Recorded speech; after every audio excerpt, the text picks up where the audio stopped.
What is up? Welcome to another edition of SacTown Movie Buffs. Once again, it's your boy Kier, and today I'm actually interviewing Troy Lee, who actually submitted his web series Rent a Cops to our film festival. And so we're just gonna spend some time chatting today, do a little interview with Troy.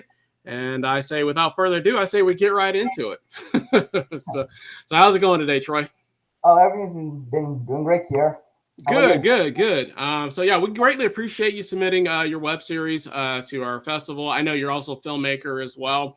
So like I said, I just want to kind of just sit down with you, just kind of do a little bit of quick Q&A with you, and just kind of get your take on the film community here in Sacramento. And so my first question for you is, I know you have a couple different web series, including Rent a Cops. So where did all these web series and films and things of this nature stem from? I would say they mostly come off of life experiences or just something that people haven't made before. Like, for example, Rent-A-Cops, for example. I have not seen any web series out there based on security guards. I mean, of course, there's been a couple of movies like Paul Blart, and I know there's this one security guard movie that I've seen on Netflix. I just forgot the name, but there aren't really a lot of productions based off of security guards. And just going off of my background, I've done security since I was 18. I'm 23, so I'm pretty sure you can figure out the math of how long I've been doing this. And I Right. was former law enforcement as well, and I've been through the sheriff's academy. I just funked on driving because agents can't drive. I'm just messing around, but yeah. So and in the security industry, I've experienced a lot of things, and I always tell people about my experiences in the security industry, and not just security, law enforcement as well. And I always wondered what would be like if I made all these ideas and turned them into a web series, and that's exactly what I did. I took all my experience, all of my cherishable memories in the security industry, and I made Renaissance. And Perfect. and then along with my other series like the Dorm, the God's Conscience, and the Classroom. Like the Dorm, I have not seen any web series based off of college dorms. I have not seen any web series based off of life in a high school classroom, and I haven't seen any web series out there that's like Devils and Angels. So that's where I get my inspiration from a web series. Absolutely. Yeah, yeah, I would agree with you. There are very few web series that I've personally have seen, just in regards to like dorm rooms or about cops and things of this nature. To be honest, I mean, we didn't get a whole lot of submissions for web series. It was kind of a little scarce. But most of the ones that we did see, they were about other topics and things of this nature. So it is kind of refreshing to come in and have something that a little bit unique that not everybody else is doing. So I think that's definitely going to help you guys along the way if you can keep coming up with, ideas that, it's not just the same old that everybody else is doing as well. So Yeah. you also do films also. Yeah, short films. I haven't been into documentaries because I find documentaries to be boring, but I plan to do one at some point, probably not now. And I've also been involved in a couple other film festivals other than the SacTown Movie Buffs. So, Yeah. And how is that going for you? What other festivals have you been to? I guess just in the area or?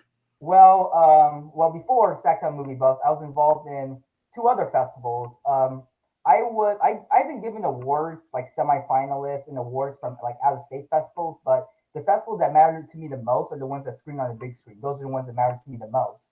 And I would say locally, I was involved. Well, my first film festival was the Sacramento Asian Pacific Film Festival. Oh yeah, yeah, And yeah. I'm familiar with them. yeah, and I submitted a 48-hour challenge film with them. I won first place in the narrative section. I won $1,000, and of Nice. course, since I'm the team leader of Sharp Films, we divide that amongst our team, and we save a little bit for ourselves to invest in equipment and stuff. Right. And and of course, my second film festival was the Sacramento International Film Festival. Right. That was a 48-hour one. I was officially selected to be a part of that, and I was premiered on the Tower Theater on the same day Marcus Allen's film Amy's Effortless premiered as well. So that was my second one, and of course my third one was with you guys. Great, great. And how has your experience with the festivals overall gone so far? It's been really well. I made a lot of connections. I got to meet a lot of people. The one thing I really wish is that there will be more people at these festivals. Because I feel like Yeah. the work we do, there needs to be a bigger audience. So Yeah, and that's kind of, I mean, obviously this was our first year. I know the Sacramento International Film Festival, they've been around for forever. But I heard that they also had a little bit some challenges getting, people in seats, a lot has changed in the landscape, I guess, since COVID. It's just harder to get people to to come out in general. Even when I go to the movies, because I go to a lot of movies, and a lot of times they're premieres, but a lot of times when I do go to like a regular movie, like last weekend, I went and saw Evil Dead Rise, and it was like half empty. It's just hard to get people to come out. I think that people just got conditioned, somewhere during COVID just to stream everything. And so it's really, really hard to get people to come out. And the issue I know that we had with our festival was we had a lot of people show up like in the beginning. At one point it was like quite full in the theater, like earlier in the morning or earlier in the day. But by the afternoon, people started getting lunch, and then some people left, and then some people just never came back. And so by the end of the day, it definitely diminished the crowd. I think there was like maybe 20 something, maybe 30 people max by the end of the day. Whereas I know at one point it was people coming and going all day, and we had sold like 90 something tickets. So I don't know if everybody showed up, but I know there was probably at least 70 to 80 people at any given time that were in and out throughout the day. So it was really hard for me to track how many people were there, because obviously I'm not counting heads in the theater, but we were just basing it off of people that came in and checked in. But pretty much I would say that most of the people that paid for the ticket, they came. So it was just one of those things. So Yeah, and also, it's also because the film community here in Sacramento is pretty small. Like, it's not right. like LA, where if we did this in LA, the whole theater will be packed already. Right. Yeah, And exactly. They're just conditioned down there. It's a Hollywood town. And they're used to like big festivals happening there. They have big events there. I was just yeah, talking with my wife earlier about, the differences, because I know down there they'll have like sometimes different festivals are playing at the same time.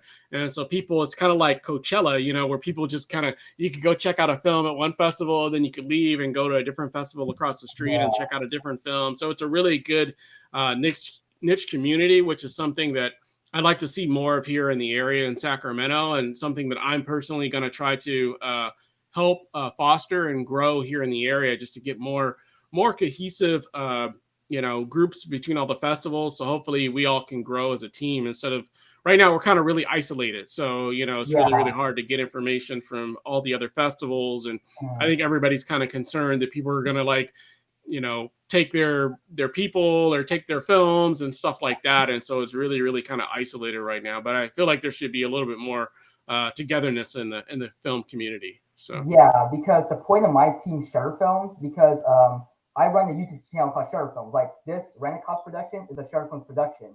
And one thing cool about my team is that we are like 100% team player. And my goal is to be the biggest YouTube channel that specializes in film in the Sacramento region, which is also, the promotion of film in for Sacramento. sure, for sure. Because this film industry is growing here, because, just no disrespect to LA, no one really wants to live in LA. So most of the Right, filmmakers will come up here and live. right. And one thing cool about my team is that we're still a team player. Is that in the regular production, when a production ends, everyone gets let go, and you have to rely on their agencies to find work for them. For me, as long as they're a member under Shutter Films, they are guaranteed to be put in any production that's Shutter Films related. And we won't cast from the outside unless we're like desperate, or there's no one within our ranks that matches a role that we need. So that's Absolutely, the player we are. Mhm. absolutely. So with that said, what's new on the horizon for you? Are you working on some different projects or anything? I mean, I know you have the web series, but I don't know if there's any new series coming up or any new films or. Yeah, yeah. So believe it or not, this Friday, we are going to be involved in the SAC Film Challenge. It was supposed to be a few months ago, but something happened, so we got delayed till this Friday. That's going to be an online event. We're going to be filming. Well, it's not filming. We're being possibly premiering. And from what it sounds like, I didn't get confirmation. It sounds like they're possibly going to be premiering my film, The Broken Dragon. It's called the 916 Film Challenge. It's make a film that's like 9 minutes and 16 seconds, 916. So we'll be doing that on Friday, and then once the Broken Dragon premieres on Friday, I will make an extended version and release it probably like next week or something. It just depends.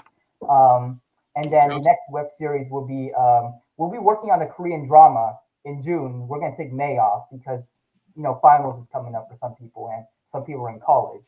right. So this Korean drama was supposed to be made a few months ago, but we had an issue with the actress. Hopefully she's better now. So we're gonna try again in June. And we feel like this Korean drama is gonna hit big time for us because so far, if you notice, Korean dramas and K-pop have been a big thing lately. Oh yeah, So yeah, yeah, absolutely. Yeah, I used to work with a coworker who was really, really big into Korean dramas. He yeah, used to tell me all the stories all the time. So yeah, no, absolutely. yeah. And my favorite director, my inspiration is Parasite's director, Bong Joon-ho. He's Yeah, my yeah, inspiration. yeah, yeah. No, no, great guy. Yeah, for sure. Great, great film as well. So he's made some really, really good films also. Well, Yeah. great, man. Yeah, absolutely, man. Well, did you have any questions for me or anything of that nature, or? What do you think of my film? I know I had some sound quality issues because let's just say that we were using this as our sound and we didn't get a boom mic until later. So I understand there were some sound quality issues, and we did use a green screen too because as you can see on the environment, it was cold outside. We thought we could take it, but we couldn't. And then Right, I had to take a dump, and I wasn't going to dump in the bushes. So I was right. like, "You guys, screw it. We're going back to the house. We're using the green screen. Take the lay of the land. Let's go." So Absolutely. yeah. No, I thought it was good, man. That's kind of like why we showcased it at the festival. It seems like you have a really good cohesive group of actors that are continuously working with you. I think I saw a few of them in some of your other projects as well. Mhm. Obviously we wish we could submit, get more films in the festival, but because ours was only a 1 day festival, we were very limited in timing, and so we had to really structure things out. But we definitely want to make sure that your work was represented as well. But no, we thought it was great. I mean, if I were you, I would just keep doing what you're doing. I mean, Mhm. obviously for me, it's about constant improvement. So Mhm. obviously, I feel like 5 years from now, you should look back at the projects you're doing today and be like, Yeah. oh my God, we are so much better than we were back then. You know what I mean? Because like you have a good product now, but I feel Mhm. like for me, it's about constant improvement. Same with my film festival. I mean, Yeah. 5 years from now, I want to look back at the festival and say, okay, what we did was okay, but I really like what we're doing now. And so Mhm. I just challenge everybody just to continue to keep thinking of different ways to improve their craft, keep improving the art. As you grow, obviously you're going to bring in more talent as well. More actors are going Mhm. to want to come in, more videographers, Yeah. editors, things of this nature. And so Mhm. as you grow, the talent level is going to grow as well. And so everybody has to kind of just like step their game up basically as you guys continue to grow moving forward. So Yeah. yeah, that's And really my only advice for you, man. Is just keep doing what you're doing.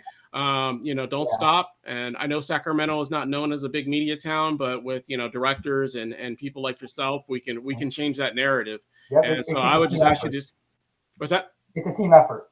Yeah, it's a team effort. I mean, it's going to take, more film festivals trying to grow and getting the word out about the films. And it's going to take more directors and actors and producers and things of this nature to also, step up their game and grow their craft and, bringing out the best finished product that they can find. You know what I mean? So, Yeah. I to challenge everybody just to continue to keep striving for their goals and continue making films. And, we'll continue to do what we do, and you guys continue to do what you do, and then hopefully eventually 5 years from now, Sacramento, I don't know if we're going to be LA, but obviously hopefully in a 4 or 5 years from now we can look back and say, what, we really grew the market and we really made a difference here in the community. So Okay.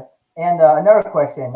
So I asked everyone this at the festival. So out of all the rented cops, Lieutenant Johnson, Matt, BJ, and Toby, who's your favorite?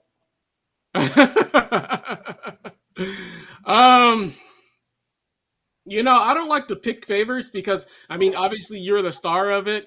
So you kind of had like I felt like the most lines, so we saw you the most, Mm, But I thought that there was a lot of talent throughout the group, and so I didn't. And I personally, I just don't want to pick a favorite because I just feel like okay. it's going to be too challenging. So, and obviously you're here, so it's like, well, if I say you, it's going to be because he's on the podcast. Of course, you're saying that, but you had like the most probably the most lines I felt like, or you're Mm, almost in every scene. So it's like okay. it'd be hard for me to like say that you weren't the best because you are the favorite because you were like the lead. But I thought your team all did pretty well. It was Mm, funny in many parts. Everybody got good laughs watching it during the theater. mm, So yeah, I mean, just continue to keep growing, man, and keep moving. okay. So Yeah, because at the festival, I asked some people. I would say BJ ranked the highest. My character was second place. Matt was the third one, and then Toby was the lowest. So well, I don't think there's anything, and that's the other thing. I don't want to say anything's the lowest. I try to keep it okay. positive as possible. Mm, If you want to say BJ's the best, I mean, he's definitely BJ definitely did a great job. But it's like it's one of those things where it's really hard to say because okay. I felt like you guys all had y'all brought different elements to it. And Mm, sometimes the person with the lowest amount of lines can do the best. You know what I mean? That's why they have yeah. a best supporting actor and things of that nature categories, and many times in films. But no, I think Mm. I think you guys did a really really good job overall. So I just want to Awesome. continue to see you guys grow and kind of see where you guys can go from there.